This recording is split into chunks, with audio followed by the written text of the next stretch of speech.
راولپنڈی سے پلندری نالیاں جانے والی کوسٹر کو حادثہ۔ اس حادثے سے کچھ دیر پہلے کی یہ ویڈیو سامنے آ گئی، جس میں آپ دیکھ سکتے ہیں کہ کوسٹر کی سپیڈ کتنی ہے اور وہ جا رہا ہے۔ السلام علیکم جی، کچھ دن پہلے جو کوسٹر حادثہ ہوا تھا آزاد پتن کے مقام پر، جو گاڑی 744 نمبر کی یہاں راولپنڈی سے پلندری نالیاں جا رہی تھی، اس کا حادثہ ہوا تھا، جو بڑا افسوسناک حادثہ ہوا تھا، جس میں 26 لوگ سوار تھے اور 26 کی ہی موت ہو گئی۔ یہ حادثہ اس قدر افسوسناک تھا اور اس قدر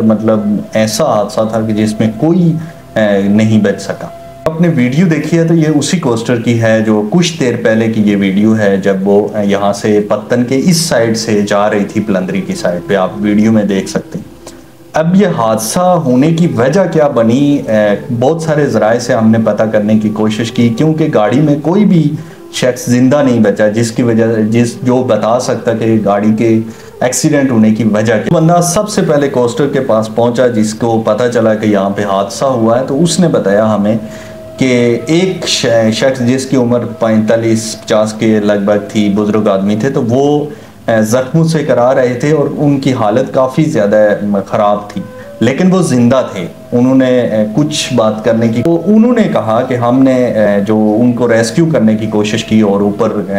روڈ پہ لے کے آئے، لیکن افسوسناک بات انہوں نے یہ بتائی کہ وہاں لیکن جتنے لوگ بھی تھے تو وہ یہ انتظار کر رہے تھے کہ ریسکیو والے آئیں یا ایمبولنس آئے تو وہ ان بزرگ کو ہاسپٹل لے کے جائے۔ تو یہ دیکھ کے بڑا افسوس ہو رہا تھا کہ وہ ایسا کر رہے تھے۔ اس کے علاوہ انہوں نے یہ کہا ہے کہ جب ہم سب سے پہلے کوسٹر کے پاس پہنچے، آپ نے دیکھا ہوگا کہ وہاں پر کوسٹر کے پاس پہنچنے تک بھی کافی راستہ ہے، وہاں پہ ایک دم سے کوئی نیچے نہیں جا سکتا، پیچھے پلی کے نیچے سے ہو کر تو بندہ نیچے جا سکتا ہے۔ تو وہاں پر پہنچتے بھی کافی ٹائم لگ گیا، اور انہوں نے کہا کہ جب ہم پہنچے تو 5 سے 6 آدمی ہم نے ایسے دیکھے جو ہل رہے تھے، مطلب کہ وہ کچھ نہ کچھ وہ ابھی زندہ تھے، ان کی سانسیں چل رہی تھی، لیکن بر وقت کوئی بھی انتظام نہ ہونے کی وجہ سے ہمارے پاس کوئی چیز نہیں تھی،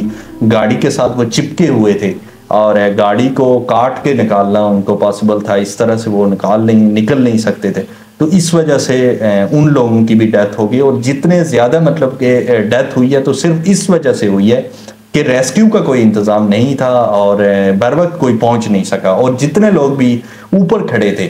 تو وہ زیادہ تر لوگ ویڈیو بنا رہے تھے، یا زیادہ تر لوگ ایک دوسرے کو دیکھ رہے تھے کہ وہ چلا جائے یا وہ ہیلپ کر دے یا وہ کر دے، میں کیوں۔ سب سے پہلے وہ جو بندہ وہاں پر پہنچا تو اس کا نام عبدالرزاق تھا، اور وہ راولاکوٹ کے رہنے والے تھے۔ انہوں نے یہ ساری کہانی ہمیں بتائی ہے کہ جس طرح سے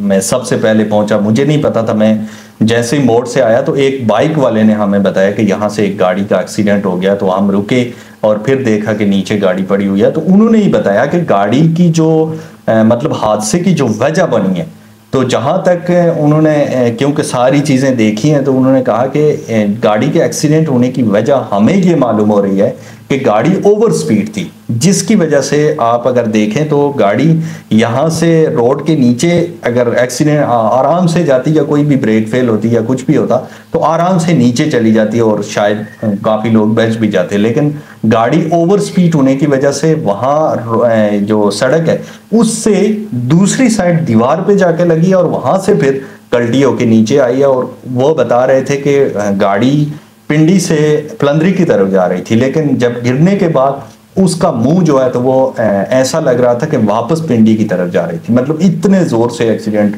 اور اتنی اوور سپیڈ تھی کہ گاڑی کو اتنا زیادہ نقصان ہوا، اور گاڑی بالکل مکمل طور پہ فریکچر ہو چکی ہے، اور اگر اس حالت میں کوئی بچتا تو وہ معجزہ ہی ہوتا تھا، لیکن یہ سراسر ڈرائیور کی نااہلی ہے۔